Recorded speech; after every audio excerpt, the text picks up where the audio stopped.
So I've kind of already answered this question, but in a roundabout sort of way. So I'm going to do a specific answer for this video. The question: why does God allow evil? Why doesn't he just eradicate it and all those who practice it?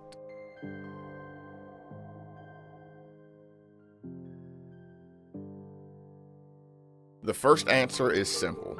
If God's way of dealing with evil was to keep eradicating it every time it cropped up, the process of creation and recreation would be an ongoing thing. This is exactly why he said he wouldn't flood the earth again. It doesn't solve the problem. It just starts things over again. Not only so, but the scripture comes to mind, "Such were some of you." If God simply removed evil and its practitioners from the earth, how many of us would have been killed and disallowed to be forgiven because we at some point took part in evil? Next, a scripture that I quote quite a bit: "Where sin abounded, grace did much more abound." Evil will one day be destroyed, as will sin and death. Until then, it exists for a season, as a means of proving those that will inherit God's kingdom, those who choose righteousness. The only way for God to get rid of evil would be to get rid of all the beings that have minds of their own and can be corrupted by beings with minds. So not only the evil person, but maybe the evil person's dog also,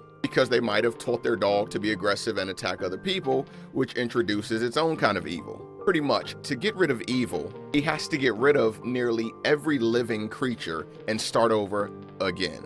Everything has been corrupted in some way. While to some it may sound like a noble thing to say, it simply isn't realistic.